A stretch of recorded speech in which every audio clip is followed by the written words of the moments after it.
O nosso livro de hoje é no livro A Gênese, capítulo 18.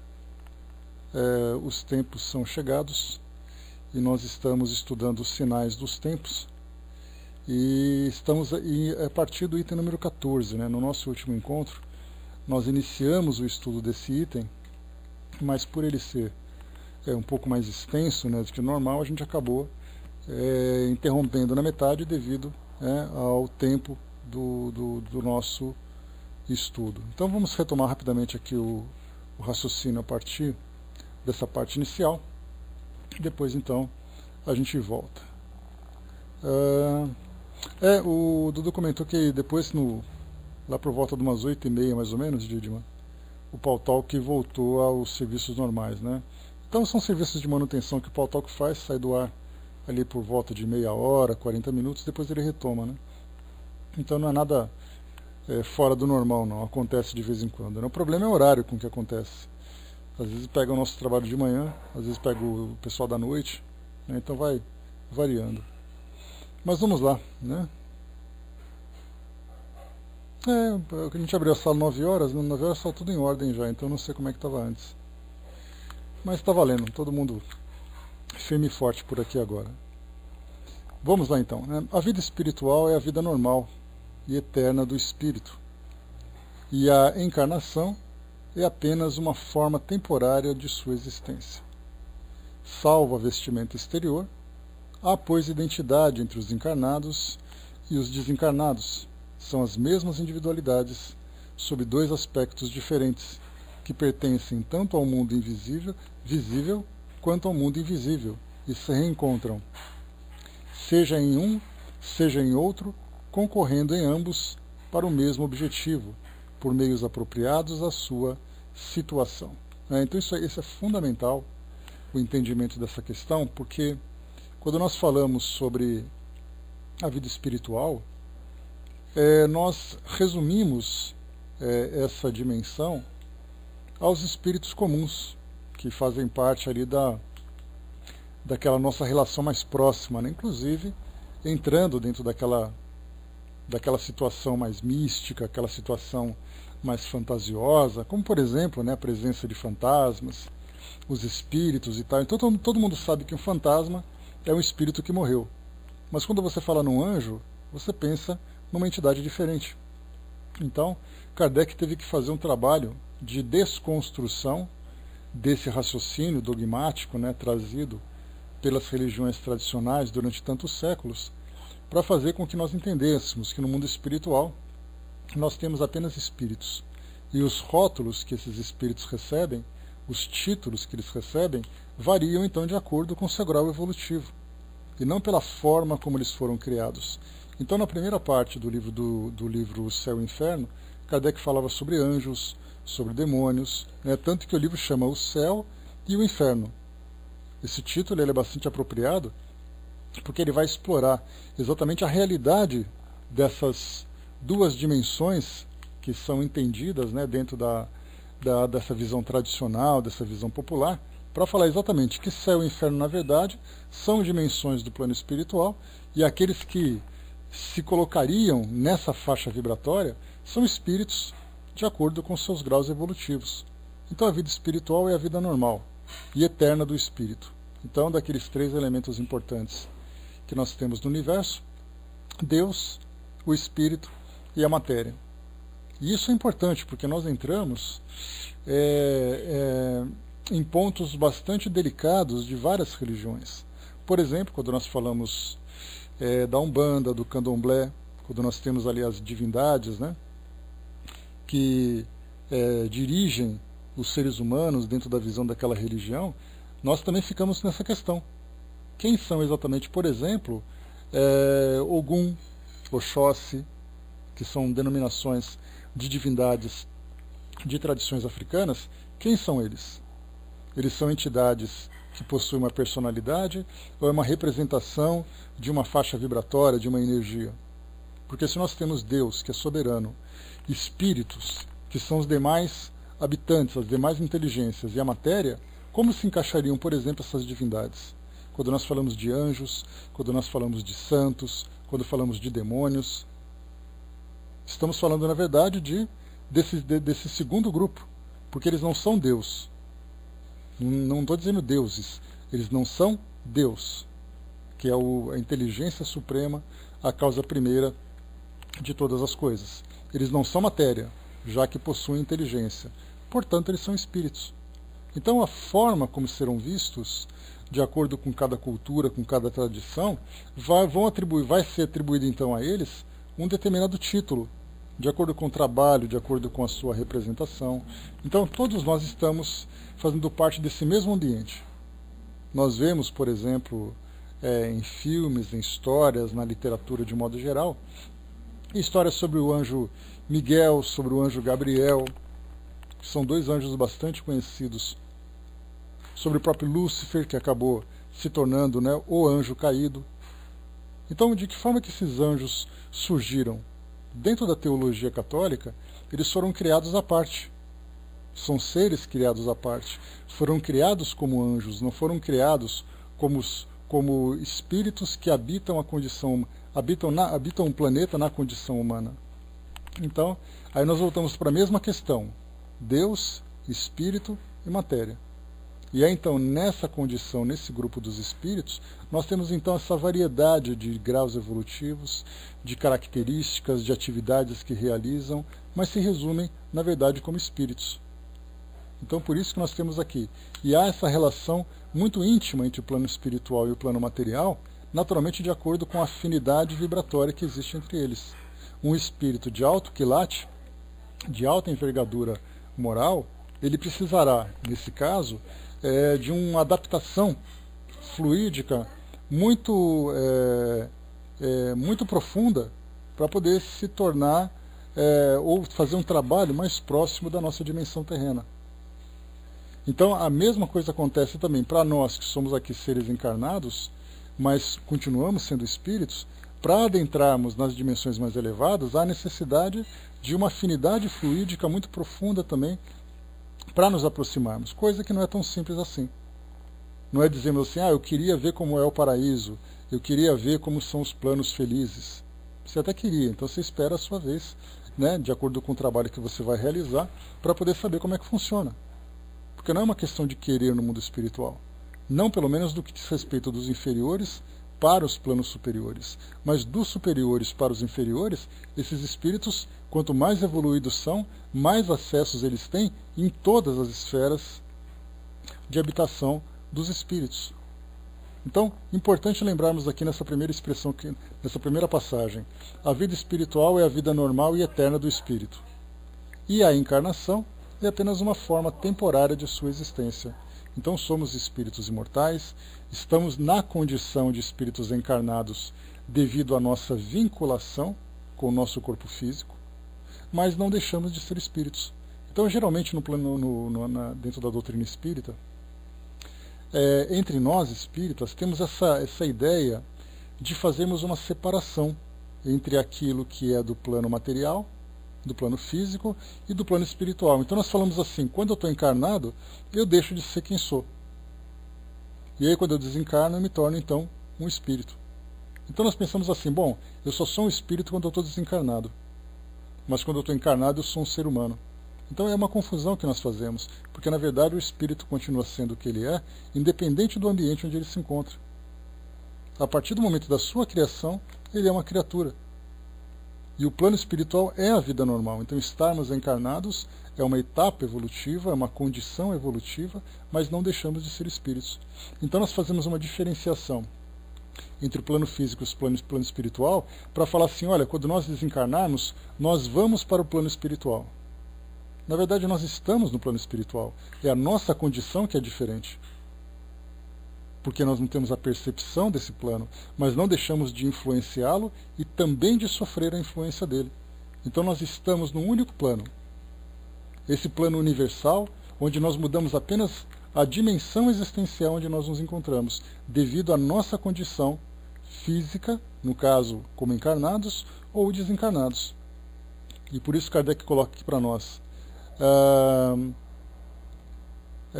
São as mesmas individualidades sobre dois aspectos diferentes, que pertencem tanto ao plano visível quanto ao plano invisível. E se reencontram, seja um e seja em outro.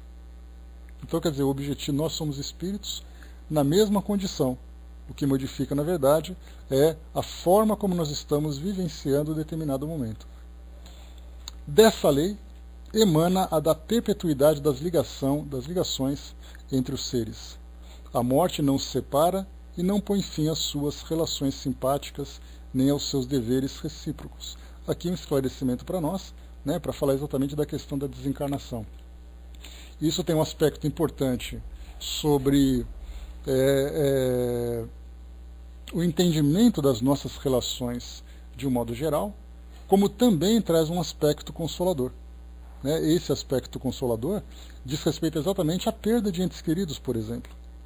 Quando a gente fala indivíduo morreu, indivíduo deixou de existir, indivíduo desapareceu, na verdade, essa perpetuidade não apenas da própria existência, mas também das próprias relações, das ligações entre os seres. E por outro lado, entendendo um pouco melhor sobre a questão dessas ligações, nós temos, por exemplo, uma forma de vivenciarmos as nossas experiências aqui no mundo físico, preocupados com o futuro das nossas relações. Daí nós temos então as amizades, as inimizades, e nós tivemos, por exemplo, algo muito peculiar para o nosso estudo, um cenário muito curioso, quando nós vimos, por exemplo, nesse último fim de semana, as questões que foram apresentadas lá no nosso Congresso Nacional, onde nós tivemos ali cumplicidade, nós tivemos ali uma relação de afinidade, uma relação de ódio, e na verdade ali são sentimentos que estão sendo nutridos a partir de uma determinada atividade que vão fazer com que esses indivíduos continuem vinculados entre si. Ou seja, quando você cria um inimigo, esse inimigo só vai deixar de ser seu inimigo quando eles próprios trabalharem para dissiparem esse tipo de relação. Então, todo mundo age sem essa preocupação de ter uma responsabilidade no seu futuro. Isso acontece também dentro das próprias famílias, mostrando claramente para nós que as próprias famílias já são resultado dessa perpetuidade das ligações. A questão é de que forma que esses espíritos estão se relacionando. Quais foram as causas no passado para que eles pudessem vivenciar aquilo que eles estão vivenciando hoje. Então nós temos famílias, relações afetivas, relações profissionais, que foi o que aconteceu no fim de semana, relações sociais, indivíduos que entram em conflitos, relações de guerras, de destruição, de corrupção, etc. e tal. E aí então, por falta de entendimento a respeito dessa lei, que trata exatamente da questão da imortalidade do espírito, nós agimos de uma forma absolutamente inconsequente e, por consequência, vamos também estendendo cada vez mais as dores que nós vivenciamos aqui nesse nosso mundo. Na Lei do Progresso, lá no Livro dos Espíritos, Kardec falava exatamente isso, que a contribuição que o Espiritismo vai dar para a humanidade vai ser exatamente levantando essas questões, e a partir desse levantamento e desse entendimento, nós modificaremos as nossas atitudes, tendo a compreensão das consequências futuras daquilo que nós executarmos no presente. E continua. Daí a solidariedade, de todos para cada um e de cada um para todos. Daí também a fraternidade. Os homens só viverão felizes sobre a terra no momento em que esses dois sentimentos entrarem em seus corações e em seus costumes, porque então adequarão suas leis e suas instituições a esses sentimentos. Esse será um dos principais resultados da transformação que se realiza. Bom dia, pessoal que chegou. Então nós lembramos aqui, como nós comentamos no estudo anterior, que é exatamente a partir do sentimento de fraternidade e solidariedade porque existe uma relação de dependência entre todos os seres. E a fraternidade vai determinar o modo como essa relação vai ser vivida. Então, quanto mais afinizado com essas duas virtudes, melhor será as nossas relações e, consequentemente, menos dolorosa será a nossa vivência, até alcançarmos uma condição de felicidade. Por outro lado, quanto mais indiferentes nós formos, mais individualistas, que quebra a lei da fraternidade, e quanto mais egoístas nós formos, que quebra a lei da fraternidade, maior serão as dores que nós viveremos. Mesmo que nesse momento o indivíduo diga assim, olha, eu estou vivendo desse jeito, eu não me importo com ninguém e isso não me traz nenhum problema. Não traz nenhum problema agora. Porque se ele se comporta dessa forma, ele próprio cria uma situação em que ele se verá num sofrimento. Porque vai chegar um momento em que ele vai precisar, para poder desenvolver esses valores, do apoio, do amparo e da compreensão de pessoas que estão à sua volta. E ele não vai obter. É aí então que vem o aprendizado através da dor. O Brás colocou aqui, né, a evolução humana não é mole, né, depende exclusivamente de cada um. O grande problema, para que a gente vê, é que a falta de entendimento da humanidade do porquê da vida. Né? Leon Denis fala sobre isso no seu livro, aliás, um livro interessante para quem quiser compreender um pouquinho mais sobre a complexidade da nossa vida. São dois livros muito interessantes, né? O Grande Enigma e O Porquê da Vida. O Porquê da Vida é um livro pequenininho, para quem tiver assim, um tempinho reservado, numa sentada ali para leitura, rapidamente já termina esse livro. E nesse Porquê da Vida ele fala sobre todas as situações que envolvem a nossa presença aqui no mundo. Por que nós existimos aqui? Como a humanidade não tem essa compreensão, a gente vai vivendo um dia depois do outro para ver como é que fica. Para ver no que vai dar. Se nós vamos sobreviver, se nós não vamos sobreviver. Então a gente vai, na verdade, arriscando para ver o que vai acontecer. E, claro, focados nessa felicidade do mundo material.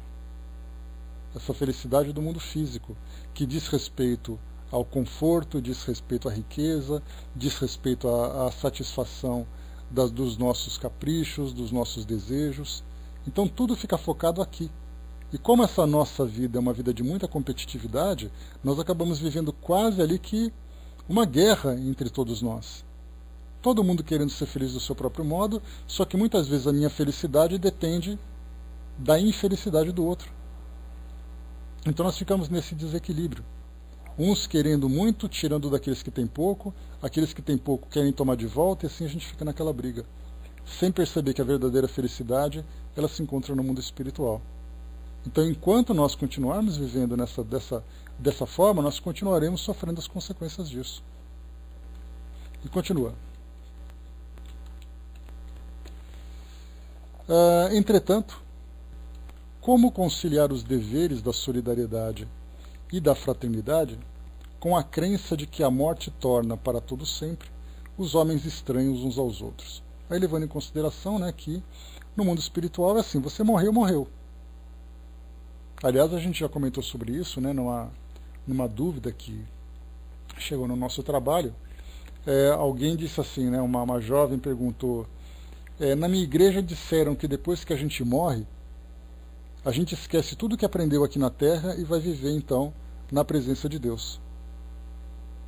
Então, quer dizer, você vai para o mundo espiritual e todas as experiências, todos os afetos que você conquistou, eles simplesmente se apagam da sua memória, porque você já não faz parte mais do mundo físico. Você vai viver, então, no mundo espiritual.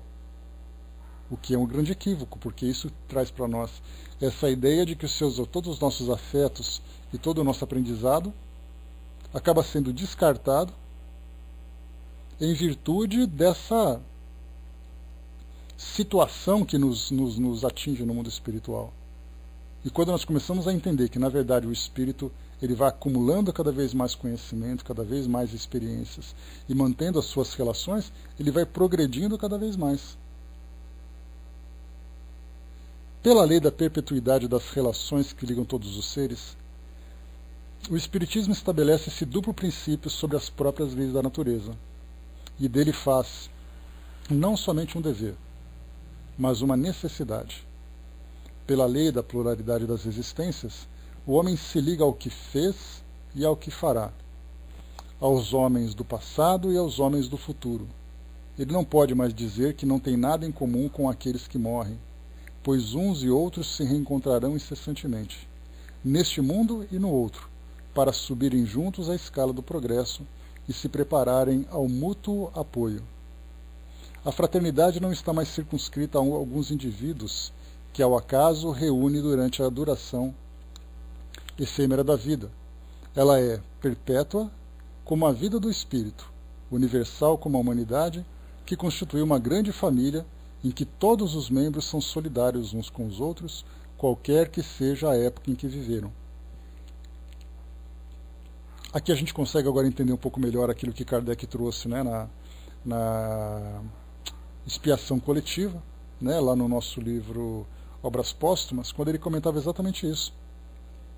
A expiação coletiva. Por que nós estamos vivendo essa crise moral no nosso país? Porque nós fizemos parte da construção dela. Não adianta eu querer me ver como sendo um indivíduo estranho, aquela ideia do estranho no ninho. Na verdade, nós estamos nesse ninho porque nós ajudamos a construí-lo, com todas as suas imperfeições, com todas as suas virtudes, porque nós pegamos o nosso país, por exemplo, apesar das imperfeições que ele traz, ainda das dificuldades, nós ainda temos as virtudes. Se comparar o Brasil com outras partes do mundo todo, nós veremos que o Brasil é quase que um paraíso, com exceção dessa crise moral e dessa crise social, mas a forma como nós vivemos aqui, ela muitas vezes não se compara com outras partes do mundo, que é um verdadeiro terrível, um verdadeiro tormento. Vai com Deus, Fernanda. Bom trabalho, bom dia. Bom feriado também. Então, por isso que nós começamos a perceber, por exemplo, que desde o início dessa nossa trajetória, do nosso país, como uma nação, nós tivemos experiências bastante problemáticas e dramáticas que nós fomos vivendo, revivendo, experimentando, tentando modificar ou mesmo agravando a situação, fazendo parte desse ciclo que envolve esse nosso cenário. Ou seja, estarmos aqui hoje, vivendo essas experiências, é algo absolutamente natural dentro dessa lei da perpetuidade e da relação entre os indivíduos e as situações, que é o que Kardec está dizendo. Ou seja, quando nós começamos a pensar do passado para o presente, nós vemos que o nosso presente é uma consequência do passado que nós vivemos. É um desdobramento daquilo que foi semeado no passado. Ao mesmo tempo que nós começamos a pensar, bom, nós estamos nessa condição, como consequência dos problemas que nós causamos no passado, ou que nós participamos no passado. Então, se eu quero viver um futuro diferente, eu tenho que começar a agir diferentemente a partir de agora. Então, ou seja, a gente vê que o raciocínio é muito lógico. Passado, presente e futuro, tudo muito relacionado entre os indivíduos, entre as circunstâncias, basta que nós optemos a viver de um modo diferente. E continua. Tais são as ideias que ressaltam do Espiritismo, e que ele suscitará entre todos os homens quando for universalmente difundido, compreendido, ensinado e praticado. Com o Espiritismo, a fraternidade, sinônimo da caridade pregada pelo Cristo, não é mais uma palavra inútil. Ela tem sua razão de ser. Do sentimento de fraternidade nasce o da reciprocidade e dos deveres sociais, de homem para homem, de povo para povo, de raça para raça. Desses dois sentimentos, bem compreendidos, sairão forçosamente as instituições mais proveitosas ao bem-estar de todos. Essas instituições, nós falamos de todas as organizações que direcionam a nossa vida aqui no mundo material.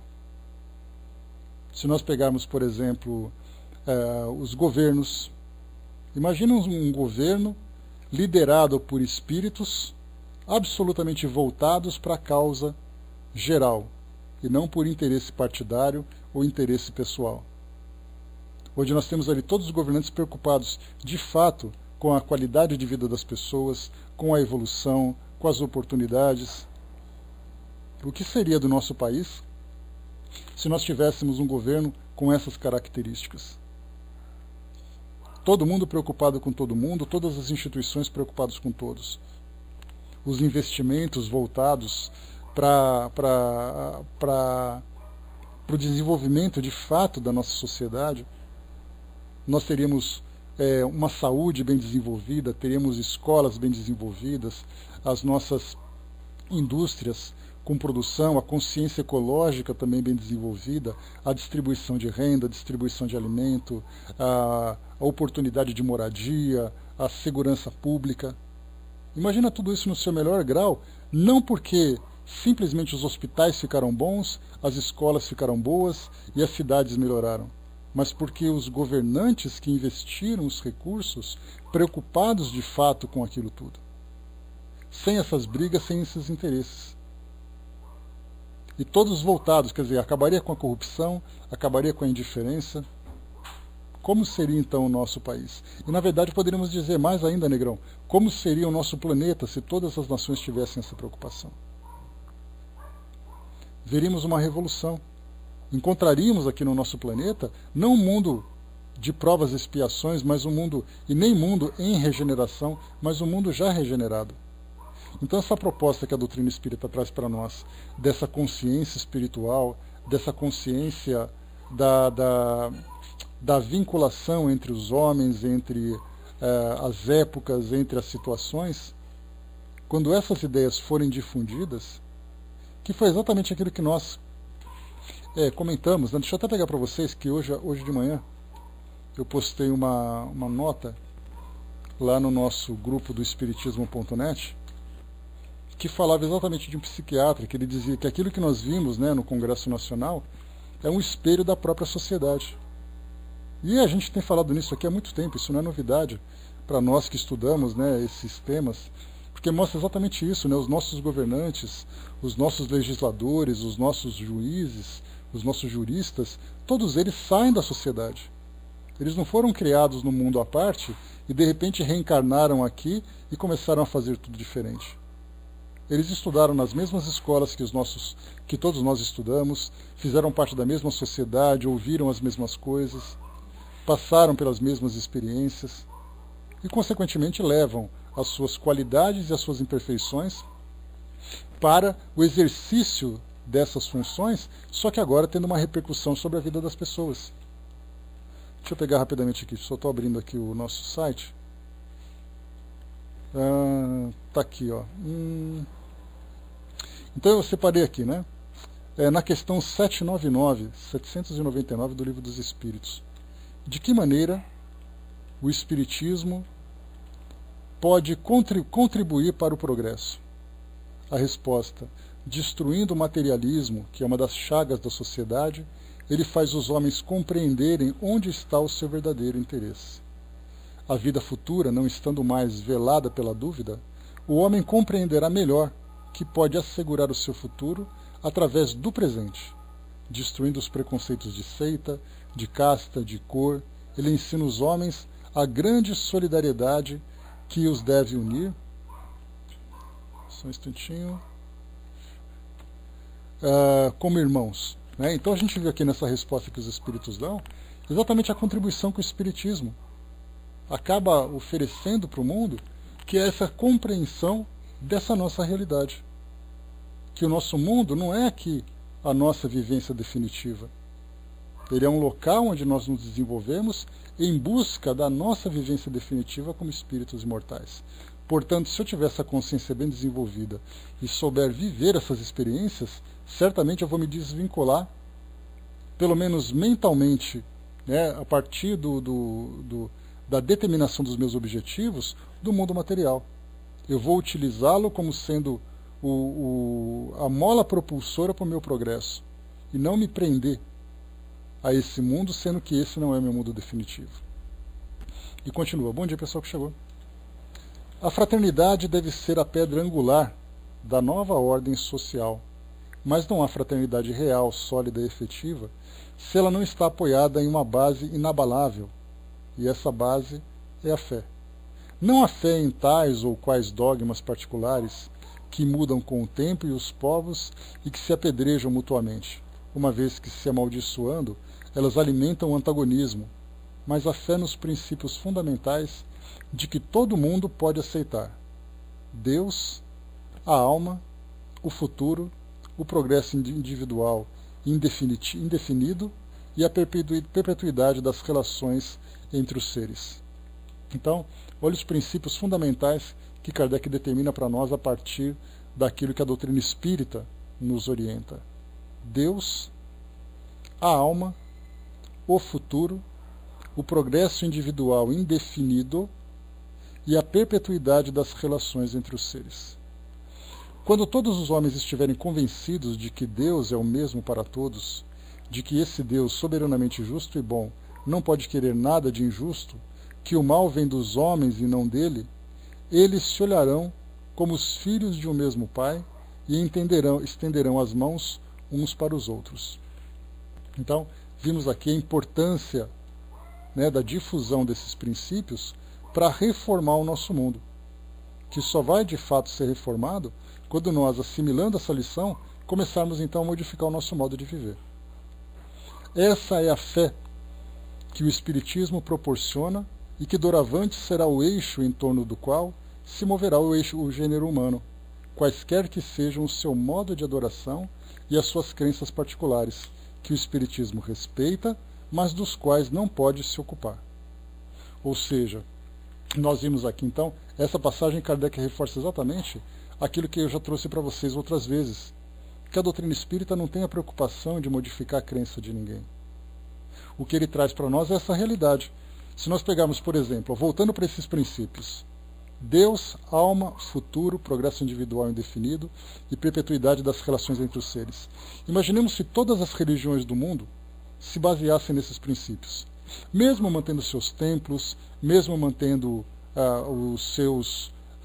as suas práticas religiosas, mesmo mantendo os seus rituais, todas as religiões acreditando no mesmo Deus. Todas as religiões acreditando na existência da alma na sua condição real, um espírito imortal, um espírito que reencarna. O futuro de progresso que todos os espíritos alcançam a partir desse mecanismo da reencarnação. O progresso individual indefinido, ou seja, nós continuamos com a nossa individualidade nesse trabalho constante e não simplesmente, a partir da nossa desencarnação, viver uma vida contemplativa. Essa vida contemplativa, a gente já estudou no próprio Livro dos Espíritos, é aquela ideia da contemplação, de você ficar parado, olhando para aquela paisagem, com aquele sorriso de Mona Lisa, e fica naquela adoração, naquele romance, para todo sempre. Essa contemplação, ela é, na verdade, um estado de ociosidade, porque a evolução se dá através do trabalho. Se você deixa de trabalhar para ficar contemplando, todas as pessoas que passam no museu param em frente ali a uma obra de arte e ficam naquele momento de contemplação. Exatamente porque ali é o ambiente propício para isso, para ele poder aprender, para ele poder desenvolver a sua cultura. Mas no que diz respeito à evolução do espírito, essa contemplação, se ela não tiver um objetivo de progresso intelectual e não der para ele a real oportunidade de trabalho, ela acaba sendo inútil e improdutiva. Por isso, então, progresso individual indefinido, progresso através do trabalho. E depois, aqui para nós, a perpetuidade das relações entre os seres, mostrando então que todos os países, todas as sociedades, todas as pessoas, todas elas estão vinculadas entre si nesse futuro. Se todas as religiões se basearem nesses princípios, elas sofrerão uma grande revolução. Só o dogma do céu, do inferno, da eternidade contemplativa, dessa ideia de que o espírito não progride a partir daquilo que ele é, isso tudo vai se modificar muito. Negrão, nós estamos no item número 15 agora. Item número 15, está até inclusive em negrito essa passagem que eu li agora para vocês. Aqui, número 12, isso, tal. Deixa eu ver aqui. Tá certo, então. Então, esses itens que eu li para vocês, Deus, alma, futuro, progresso individual indefinido e perpetuidade, está até em negrito, Negrão, você vai achar fácil no item 15. Então, essa é a fé, né, mais uma vez, que o Espiritismo proporciona e que doravante será o eixo em torno do qual se moverá o gênero humano. Então, nós vemos que a humanidade toda vai viver a partir, não em função, mas a partir do entendimento desses princípios, quaisquer que sejam o seu modo de adoração e as suas crenças particulares. Olha que Kardec coloca, que o Espiritismo respeita, mas dos quais não pode se ocupar. Isso significa que a doutrina espírita não tem a preocupação de interferir na crença de ninguém. Ela oferece essa realidade a partir do entendimento, a partir do esclarecimento. E quando sofrerem as modificações, elas naturalmente farão com que o indivíduo se eleve de um modo mais efetivo, compreendendo exatamente a sua realidade. Somente dessa fé pode sair o verdadeiro progresso moral, porque somente ela dá uma sanção lógica aos legítimos direitos e aos deveres. Sem ela, o direito é aquele que a fé, que a força dá. O dever, um código humano imposto pelo constrangimento. Ou seja, olha só o que ele coloca. Sem essa ideia do progresso moral, a partir desses princípios, nós temos aqui, sem ela, o direito é aquele que a força dá. Ou seja, eu vou dizer que eu tenho o direito de fazer tal coisa, e se eu não me der esse direito, eu vou tomar. Então nós vemos que quem tem direitos são aqueles que são os mais fortes, os mais agressivos. O dever, um código humano imposto pelo constrangimento. Ou seja, eu não faço alguma coisa porque eu tenho a compreensão, eu tenho a responsabilidade diante do ambiente, da sociedade onde eu vivo. Me obrigam a fazer. Então, o direito eu tomo, o dever me obrigam. Eu não penso que o meu direito e o meu dever são questões de consciência. Então é assim que o nosso mundo vive hoje. Nós temos direitos, mas reclamamos dos deveres. Quando eu não cumpro o meu dever, eu sofro a multa, eu sofro uma punição. Por isso que o nosso mundo hoje ele tem leis punitivas. Foi até engraçado isso, que a gente vai falando sobre essas questões de direitos e deveres universais e coisa e tal, e a gente vê isso num patamar muito elevado que foge da nossa realidade. Mas eu gosto sempre de puxar a gente para colocar os pés no chão para fazer com que a gente viva isso na prática. Então a gente falou um certo dia sobre leis de trânsito. Então você tem ali uma placa que indica a velocidade máxima que você deve seguir, que você não deve fazer a conversão para esse lado ou para aquele lado, que você tem uma sinalização para coordenar o fluxo de veículos, também o trânsito de pessoas, de ciclistas, etc. e tal. E aí então, quando nós temos uma placa de trânsito que indica uma velocidade máxima, como por exemplo, você está numa via pública em que a velocidade máxima é 50 km por hora. Baseado em que essa placa foi colocada ali? Aí nós temos ali os engenheiros de trânsito que fazem um planejamento sobre o tipo de rua, o tipo de fluxo, os cuidados que se devem ter, e eles então determinaram que 50 km por hora é a velocidade ideal para que você transite com segurança naquele ambiente. Porque se você passar disso, você corre o risco de se machucar e machucar as pessoas. E aí então as pessoas reclamam que aquele lugar está lento demais, porque ele está com pressa, e ele então ultrapassa essa velocidade. E ele se esquece que não é simplesmente uma placa que está dizendo qual é o máximo que ele deve andar. É uma placa que está indicando, se você andar nessa velocidade, a sua vida está em segurança e a vida das pessoas também está. Numa estrada está dizendo o máximo 100 km por hora. Aí passa o indivíduo a 150 km por hora. Naquela estrada está dizendo 100 km por hora é a velocidade ideal para que você fique vivo e deixe as pessoas vivas. Para que você viaje em segurança. Não é se você vai chegar mais rápido ou mais devagar.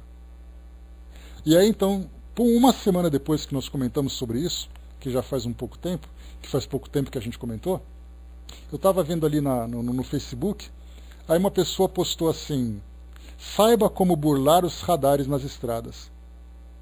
E um monte de gente curtindo, olha que legal, está ensinando como é que a gente faz para poder enganar os radares. E a gente começa a pensar nos direitos e deveres. O seu direito de transitar com segurança, ele termina quando você tem que respeitar o direito do outro também de andar em segurança.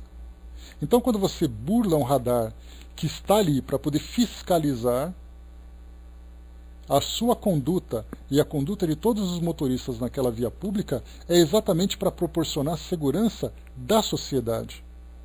E o indivíduo tenta achar um jeito de burlar isso tudo. Então você tem as multas, você tem as apreensões, você tem as prisões, exatamente uma forma de punir aqueles que não compreenderam que ele tem o direito de fazer aquilo que ele tem, mas ele tem mais deveres do que direitos. Só que nós queremos ter mais direitos do que deveres. Quando um espírito, agora entrando nessa questão da evolução espiritual, quando um espírito se desenvolve, evolui, quanto maior o alcance que ele atinge, maior é a liberdade que ele tem pela compreensão dos deveres que ele tem que cumprir. A gente comentou daquela música do Renato Russo, disciplina é liberdade. Essa disciplina é exatamente a responsabilidade que o espírito tem de cumprir os seus deveres. Quando ele tem essa compreensão, aí então ele pode desfrutar de todos os seus direitos, porque os seus direitos jamais infringirão uma lei geral, uma lei universal. Dá para perceber como essa matemática ela é muito simples. Quando você cumpre com todos os seus direitos, com os seus deveres, desculpem, você tem liberdade absoluta de exercer os seus direitos. Quando você quer exercer todos os seus direitos sem cumprir com os seus deveres, você naturalmente vai infringir muitas leis. A lei do próximo, a lei da sociedade, a lei universal. Então, na verdade, a evolução do espírito começa pela compreensão dos deveres que ele deve cumprir. Dá a impressão de que isso é uma restrição. Mas nessas mensagens que nós temos ouvido de harmonização no início do nosso trabalho, Emmanuel comentou exatamente uma coisa interessante. Que Jesus era aquele espírito puro por excelência, exatamente porque ele cumpria todos os deveres e até mesmo ele se submetia às leis de Deus.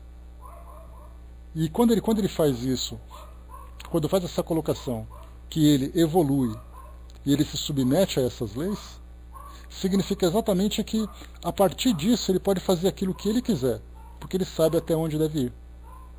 Então é assim que nós também evoluímos. Assim é também que nós nos desenvolvemos. Só que é muito difícil a gente fazer isso, porque a gente sempre quer abraçar o mundo, né? Ah, eu quero fazer o que eu quero ser feliz do meu jeito, eu quero isso, eu quero aquilo. Quando a gente começa a entender que nós somos espíritos em progresso de evolução, numa linha de progresso, que nós estamos trabalhando pela nossa evolução, que nós temos essas leis que regem as nossas vidas, quando nós nos afinizamos com ela, aí então o mundo se abre à nossa volta. Porque eu posso de tudo, como Paulo de Tarso coloca para nós. Quando ele diz que tudo me é lícito, mas nem tudo me convém. Ou seja, eu posso fazer o que eu quiser, mas eu sei que nem tudo é saudável. Então, seguindo esses meus direitos de fazer o que eu quero, mas cumprindo com meus deveres de responsabilidade comigo, com o outro, com a sociedade, eu vivo feliz. Mas aí, nesse caso, a gente sempre tem aquela rebeldia, né?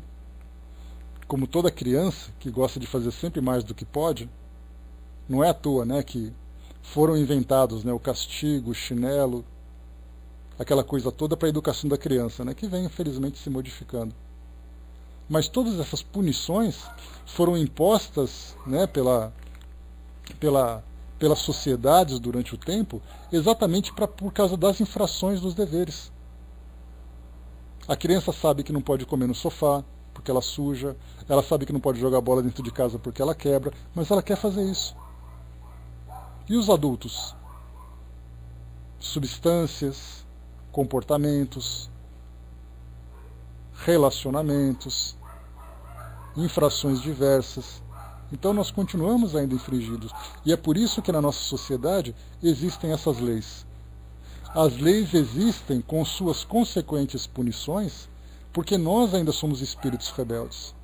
Imagina num mundo de espíritos felizes, se eles têm necessidade de registrar essas leis. Se eles têm uma Constituição, se eles têm um Código Penal, se eles têm um Código Civil. Há necessidade disso? Obviamente que não, porque as leis morais já estão não apenas impressas na consciência, mas elas estão reluzentes na consciência. Então eles fazem o certo simplesmente porque eles sabem que tem que fazer certo, de acordo com seus direitos e de acordo com seus deveres. No nosso caso, a gente tem que escrever isso. Muitas vezes escrever não funciona, tem que desenhar, né? Porque nós ainda somos rebeldes. Sabemos que é errado e mesmo assim a gente quer fazer a coisa diferente. Até que um outro mais forte faça aquilo que nos incomoda. Aí a gente acha que ele está errado, mas nós não estamos. Mais ou menos igual essa ideia da corrupção. Eu acho que é errado o outro que corrompe. Pois é, pois é. Eu acho errado o outro que corrompe, mas eu não me percebo como aquele que provoca a corrupção, como um corruptor. Daí então a importância dos direitos e dos deveres que não precisam ser impostos, não precisam ser exercidos pela força. Podem ser exercidos simplesmente pela mera consciência a partir da afinidade com essas leis universais, ou seja, com esses princípios fundamentais que Kardec trouxe para nós. Ele continua, sem ela, ou seja, sem essa fé nesses princípios, o que é o homem? Um pouco de matéria que se dissolve, um ser efêmero que passa, o próprio gênio é uma centelha que brilha em um instante para se apagar para todo sempre. Não há certamente muito do que exaltá-lo aos seus próprios olhos. Sem essa compreensão da imortalidade, que diferença faz para nós um gênio? De pensarmos, por exemplo, como Albert Einstein, como Stephen Hawking, como Beethoven e tantos outros gênios da história da humanidade. Quem foram eles? Foram indivíduos que viveram e desapareceram porque eles morreram. E a doutrina espírita diz assim, não. Continuam vivos e ativos e muitas vezes entre nós dando continuidade na evolução pessoal e na evolução coletiva, influenciando a sociedade onde eles vivem. Sem esse entendimento, são simplesmente indivíduos, personalidades que ficaram para a história. Leonardo da Vinci. Quem foi ele? Ele viveu ali por volta de 1500 e pouco, mas já morreu, já foi. E a doutrina espírita olha para trás e fala, não, ele está entre nós. Seja aqui no nosso mundo, seja nesse nosso universo. Pois é, passaram por aqui, deixaram a sua marca. Tem até algumas histórias que a gente vê muito em filmes do passado principalmente, né, dos grandes heróis do passado, filmes dos romanos, filmes dos vikings. Eles tinham por princípio, deixe a sua marca na história. Faça alguma coisa que deixe a sua marca. E naturalmente, né, essas marcas envolvem guerras, grandes conquistas e tal, né? Aí pegamos então os grandes conquistadores. Nossa, deixaram suas marcas. Gengis Khan. Poxa vida, deixou a sua marca na história. Mas e aí? Ele marcou e desapareceu? Na verdade, ele pode até deixar da sua marca na história, positiva ou negativa. E a sua evolução depende das consequências daquilo que ele fez. Mas o que acontece também, Marcelo, é que depende da marca que você deixa. Se é uma marca negativa, aquela marca vai ficar registrada na história como a sua própria vergonha. Quantos espíritos que são considerados heróis na história da humanidade, que hoje estão em linha de progresso e olham para trás, tendo a oportunidade de relembrar os fatos antigos, e ele sempre vai ver aquele fato que foi marcado como registro, na verdade, da sua própria vergonha. Quer alguém que deixou uma marca na história? Pôncio Pilatos. E aí ele olha para trás. Qual foi o seu evento mais marcante? A crucificação de Cristo. E isso ele que fez. Essa foi a sua marca. E do que ele pode se orgulhar disso? E podemos ali trazer outros tantos. Napoleão Bonaparte, que deixou a sua marca na história como sendo um grande conquistador da Europa. E aí então ele para hoje, olha para trás e percebe quanta gente morreu por causa da sua ganância, por causa da sua ambição. Inclusive com um certo fracasso daquilo que ele se propôs a fazer, segundo Humberto de Campos. Que ele veio para ajudar nesse trabalho de reforma da nossa sociedade ocidental, reformando os modos de governo, acabando com o absolutismo, trazendo ali uma nova forma de ver o mundo. A marca que foi deixada na história. Imaginemos Adolf Hitler daqui a alguns séculos, ou alguns milênios, quando ele olhar para trás e percebeu que ele foi o líder de uma sociedade que foi responsável por mais de 65 milhões de pessoas. Dá para ter uma ideia do que significa isso? Um homem, claro que ele não foi sozinho, mas um homem começou um evento que destruiu parte do mundo e foi responsável por 65 milhões de pessoas. Pela morte de 65 milhões de pessoas. Fora os traumas, fora as lesões afetivas, os problemas emocionais e psicológicos que ele trouxe. Dá para ter uma ideia do que significa isso? Então, por isso, quando nós começamos a pensar, foi alguém que passou na história. A doutrina espírita começa a fazer isso de modo diferente. E claro, sempre lembrando que apesar do passado, que todos nós tivemos um passado delituoso, seja em grandes proporções ou em pequenas proporções, nós tivemos oportunidade de recomeçar e reconstruir. Então aquela ideia de que não, você fez e você foi para o inferno. O Hitler com certeza ele está no inferno. De onde vem essa certeza? Se Jesus disse que nenhuma ovelha se perderá. Nenhuma ovelha se perderá. Ele não disse nenhuma ovelha se perderá, com exceção do Hitler. Com exceção de Gengis Khan, com exceção de Napoleão Bonaparte. E aí então tudo se modifica na nossa cabeça a partir desse entendimento. Continuando.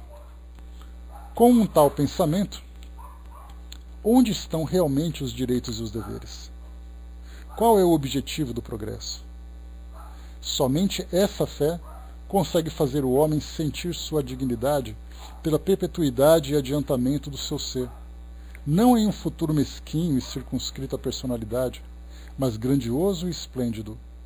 Esse pensamento o eleva acima da terra.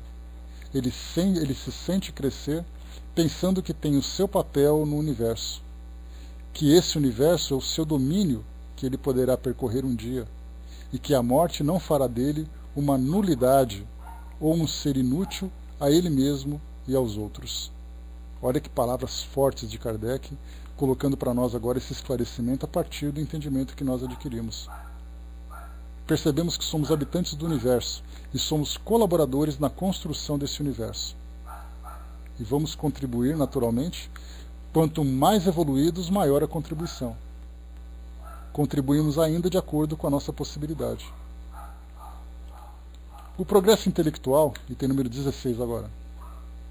O progresso intelectual realizado até o presente, nas mais largas proporções, é um grande passo e marca a primeira fase da humanidade, mas sozinho é impotente para regenerá-la. Enquanto o homem for dominado pelo orgulho e pelo egoísmo, ele utilizará sua inteligência e seus conhecimentos em proveito de suas paixões e de seus interesses pessoais, razão porque ele os aplica no aperfeiçoamento dos meios de prejudicar os outros e de destruí-los. Somente o progresso moral pode assegurar a felicidade dos homens sobre a terra, colocando um freio nas más paixões.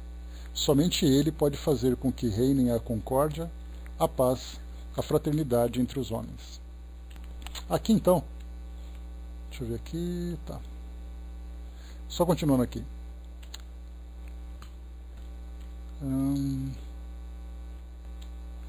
É ele que derrubará as barreiras entre os povos, que fará cair os preconceitos sociais e calará os antagonismos de seitas, ensinando os homens a se olharem como irmãos, chamados a se auxiliarem mutuamente e não a viverem às custas uns dos outros.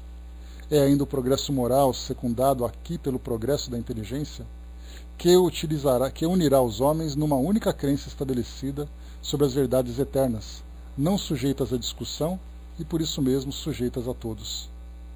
A unidade de crença será o laço mais poderoso, o mais sólido fundamento da fraternidade universal, destruída em todos os tempos pelos antagonismos religiosos que dividem os povos e as famílias, que fazem ver no próximo os inimigos que é preciso evitar, combater, exterminar, em vez de irmãos que é preciso amar. Vimos aqui então esse entendimento do progresso intelectual e do progresso moral. O progresso intelectual naturalmente mostra para nós todas as conquistas que o homem, que o ser humano, foi capaz de alcançar. Nós lembramos que nesse último século, a partir de... não desses últimos séculos, a partir do século XVIII para cá, tivemos ali 3 séculos desses 3 últimos, a partir da Revolução Industrial, a humanidade evoluiu como nunca. As grandes conquistas que nós alcançamos naturalmente a partir das bases trazidas anteriormente, mas a tecnologia chegou para nós de um modo estrondoso. A descoberta da máquina a vapor, as revoluções causadas dentro das fábricas, o estilo de vida que nós tivemos, a eletricidade, a eletrônica, a informática, as telecomunicações, a genética, a tecnologia aeroespacial. Quanta coisa nós conquistamos nessa última época, nesses últimos séculos. Então, certamente, nós tivemos um impulso muito grande que acabou modificando completamente o nosso modo de viver comparado com o passado. Aquilo que nós temos hoje conquistado, comparado com aquilo que se vivia há 3, 4, 5 séculos, naquela época em que a vida era muito difícil. Dá para imaginar vocês viverem hoje sem geladeira, sem freezer e sem micro-ondas? Dá para imaginar viver sem telefone? Viver sem um carro? Não quero nem falar o WhatsApp, hein? Tá? Só vou falar básico. Sem televisão? Dá para imaginar a nossa vida sem isso? No passado eles viviam. Deus sabe como, mas viviam. Então, quer dizer, nós conseguimos um progresso tecnológico que nos permitiu alcançar um grande conforto. Só tirar a internet limitada que já traz medo, né, Xandizinha? Pois é. Já pensou a nossa internet limitada e poder ter que usar o pau-talk correndo e chegar no fim do mês não ter como fazer isso tudo? Porque a nossa internet ficou limitada? Que pavor que é! Então dá para ver para nós tudo isso que nós temos hoje. Mas a pergunta é, de que forma que nós estamos direcionando tudo isso? Para que exatamente nós estamos utilizando tudo isso? Porque certamente essa nossa tecnologia nos trouxe, sem dúvida nenhuma, um grande conforto, uma grande estabilidade material. Mas o que nós estamos fazendo com esse conforto? A nossa vida melhorou. Melhorou fisicamente, mas e moralmente? Para que se tem utilizado a internet? Para que se tem utilizado as telecomunicações? Para que nós estamos utilizando essa base de conforto? Do que nós estamos fazendo com tudo isso? Nós estamos nos afundando cada vez mais? Estamos nos destruindo cada vez mais? Estamos nos isolando cada vez mais? Se nós temos ali uma lei universal que fala para nós da solidariedade e da fraternidade, esse conhecimento todo, essa tecnologia toda que nós desenvolvemos, está atingindo o seu objetivo? Aí é a grande questão, essa é a grande reflexão que nós temos então que fazer. Tivemos um progresso intelectual, mas, como disse aqui Kardec, somente o progresso moral pode assegurar a felicidade dos homens sobre a terra, colocando um freio nas más paixões. Somente ele pode fazer com que reinem a concórdia, a paz, a fraternidade entre os homens. Então estamos evoluindo, sem dúvida nenhuma, mas precisamos dar uma direção produtiva, proveitosa, construtiva para esse desenvolvimento. Continuando. Um tal estado de coisas pressupõe uma mudança radical no sentimento das massas. Um progresso geral só podia acontecer fora do círculo das ideias estreitas, e terra a terra que fomentam o egoísmo. Em diversas épocas, homens de escola, ou seja, homens de destaque, homens importantes, procuraram impelir a humanidade por esse caminho. Mas, ainda muito jovem, ela se conservou surda aos ensinamentos que eles ministraram, foram como a boa semente caída nas pedras. E aqui mostra então para nós que a humanidade sempre teve aqueles missionários que vieram para contribuir para a evolução da humanidade. Mas, de acordo com a época que chegaram, pouco frutífero, foi o trabalho que realizaram. Como lembrou Kardec aqui, semente caída nas pedras. Lembrando aquela passagem da boa semente. E aí então nós começamos a perceber que vai chegar um momento em que esses ensinamentos serão para nós muito mais claros, muito mais objetivos. Hoje, Kardec fala hoje, lembrando o século XIX, e nós podemos falar isso claramente com mais facilidade no século XXI, hoje a humanidade está madura para lançar seu olhar mais alto do que havia feito, para assimilar ideias mais amplas e compreender o que não havia compreendido. A geração que desaparece, né, olha só então aqui, pessoal, que nós estamos estudando sobre os sinais dos tempos. Vai com Deus, Marcelo, bom dia. A geração que desaparece levará consigo seus preconceitos e seus erros. A geração que surge, retemperada em uma fonte mais pura, imbuída de ideias mais sãs, imprimirá ao mundo um movimento ascensional, no sentido do progresso moral, que deve marcar a nova fase da humanidade. Então aqui, na verdade, lembrando que nós estamos testemunhando, como eu sempre falo para vocês, uma fase de transição de extrema relevância para a humanidade. Nós não somos nós privilegiados, né, que estamos aqui encarnados.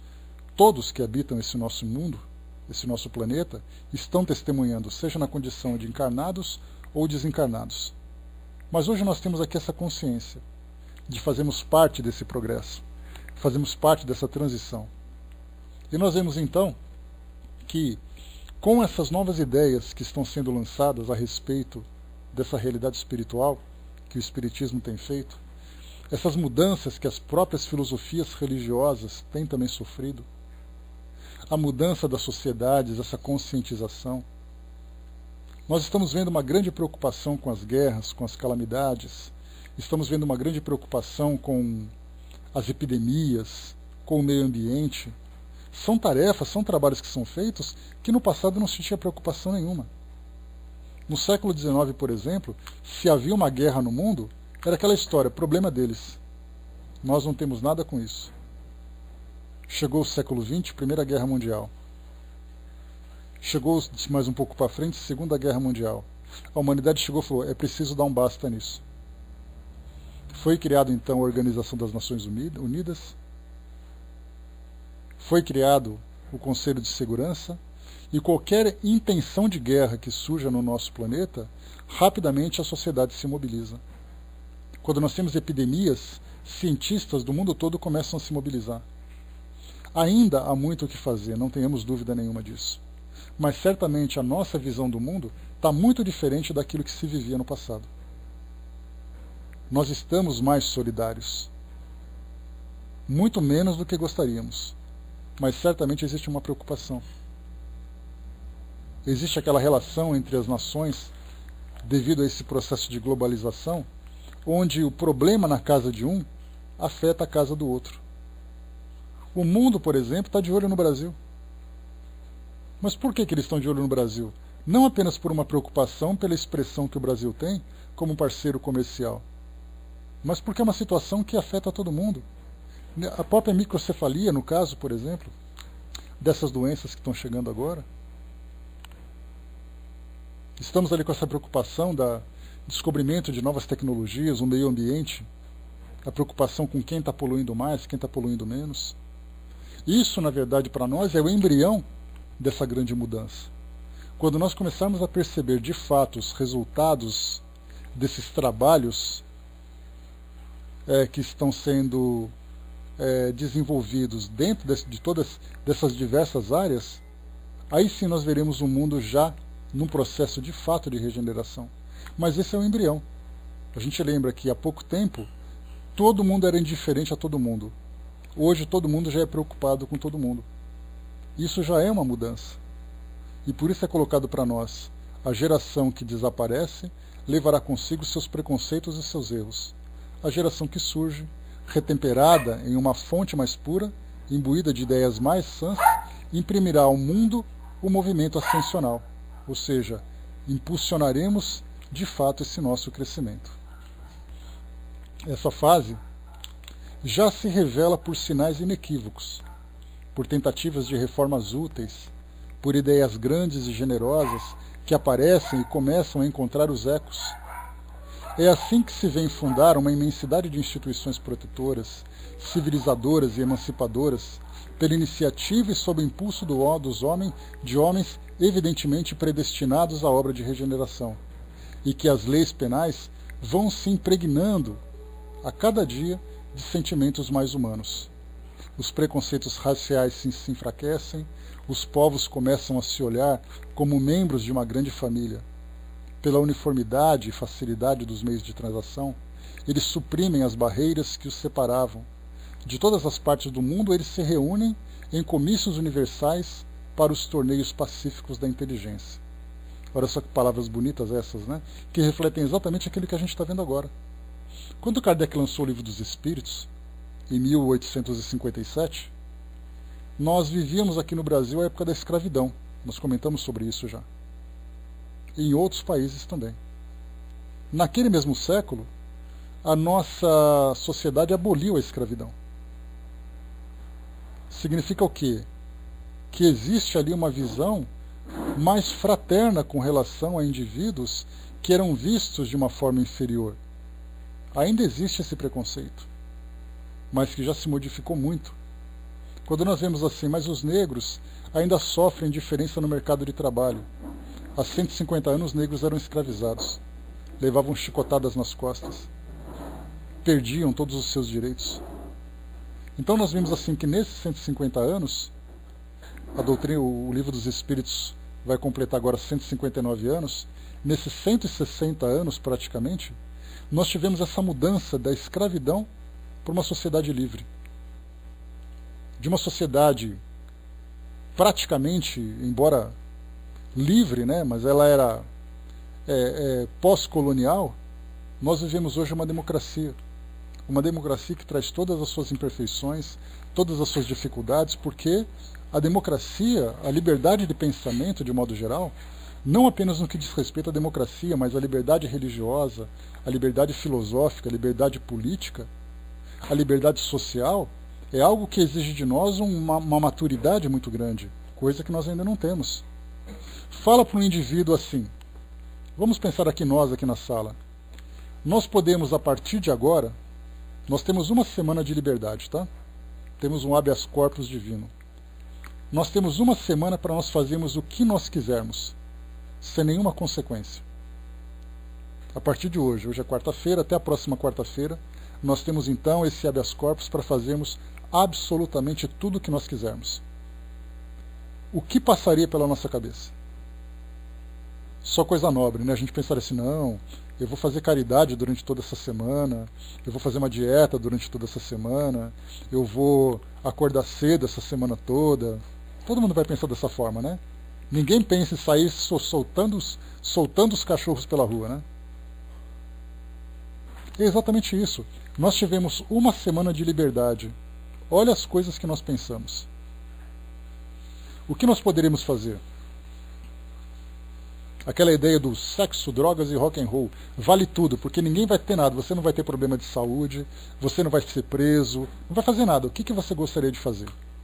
Imagina o que aconteceria com a nossa sociedade. Isso é uma liberdade social. Isso prova claramente que nós não temos ainda a capacidade de agirmos de um modo livre. A mesma coisa acontece com a liberdade social, com a liberdade religiosa. A mesma coisa acontece com essa liberdade filosófica. Você pensar o que você quer, você falar o que você quer. Por isso, então, nós precisamos ainda de regras. E nesse período que nós estamos vivendo agora, com essa tecnologia à nossa disposição, mostra que nós também estamos utilizando essa mesma tecnologia de um modo imaturo. Basta perceber pelas consequências daquilo que a tecnologia traz. Guerras, problemas diversos, utilizando a tecnologia para poder satisfazer as ambições, as ganâncias. Nós não temos ainda essa maturidade, mas estamos desenvolvendo. Essa que é a parte do detalhe importante.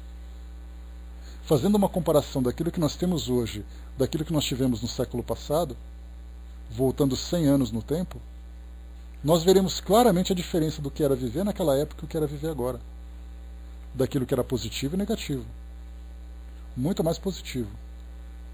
Então, esses grandes gênios que surgiram na história da humanidade começaram a trazer para nós as suas sugestões, as suas influências, as suas orientações, em algumas épocas muito pouco aproveitadas, em outras épocas mais aproveitadas. E nós estamos vivendo agora uma possibilidade de evoluirmos com muito mais objetividade.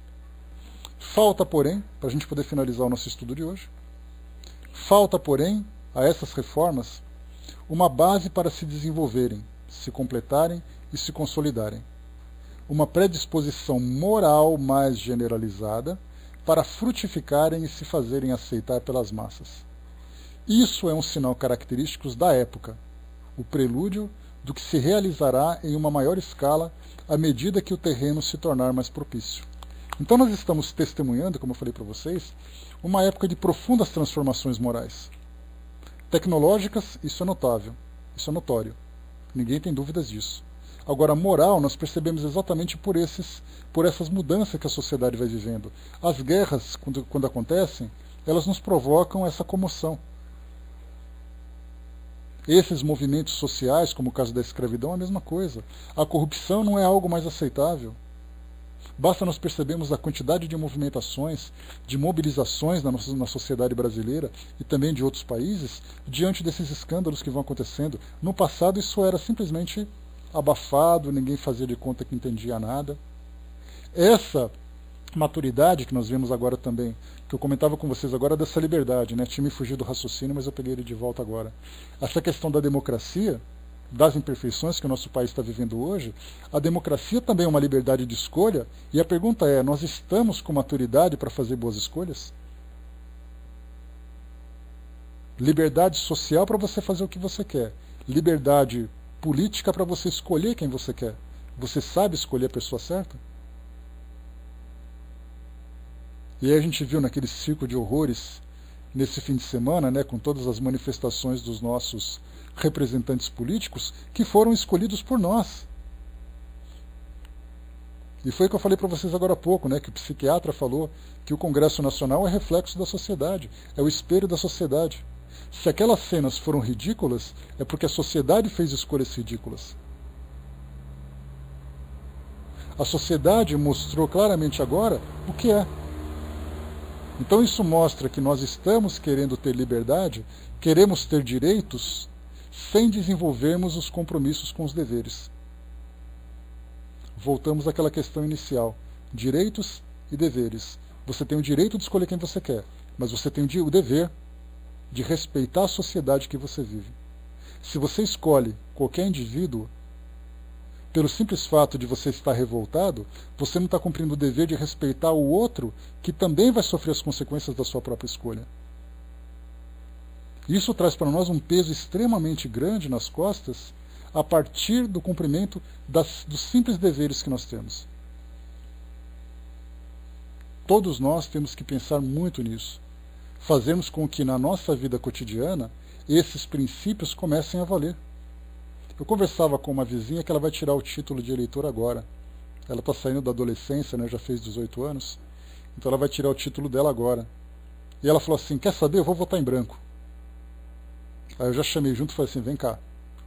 Você lembra aquele monte de gente que vai para Paulista levantando bandeira? Pergunta quem votou em branco ali. Você vai encontrar um monte de gente. Aí você vai perguntar para ele assim, mas se você votou em branco, você está fazendo o que aqui? Você não escolheu ninguém, por que você está reclamando com quem está lá? Aí ela ficou assim, realmente. Eu falei, pois é. Se você anula a sua oportunidade de você escolher, você tem o direito de não escolher ninguém. Mas você tem depois o dever de não reclamar. Direitos e deveres. Direito de anular. Dever de ficar calado. Se você escolheu, então você tem o direito de escolher e você tem o dever de cobrar. Essa é a diferença. Então, pessoal, fechando por aqui o nosso estudo de hoje, é esse processo que nós estamos agora. Né? Olha, fraterna, eu ainda, como eu falo para vocês, eu sou um incorrigível otimista. Né? Então, quando nós falamos assim sobre a estrutura que é montada para nós, até que se prove uma fraude, eu acredito que ela é limpa, que ela é verdadeira. Que nós temos ali quando nós falamos sobre a independência dos poderes, por exemplo, né, o judiciário, que é o responsável por esse processo eleitoral, ele é independente do processo legislativo, das instituições legislativas. Então não é possível você imaginar que o judiciário vai provocar uma fraude para eleger pessoas de um outro setor da nossa sociedade. Então, assim, até que se prove o contrário, eu acredito muito nas nossas instituições, né? Pelo menos na sua estrutura. Agora, no comportamento já é outra história, né? Então, nesse caso, nós temos sempre que lembrar que nós temos essa responsabilidade perante nós mesmos, perante a nossa sociedade e também perante os próprios códigos divinos, que é fundamental para todos nós. E aí nós lembramos sempre daquela expiação coletiva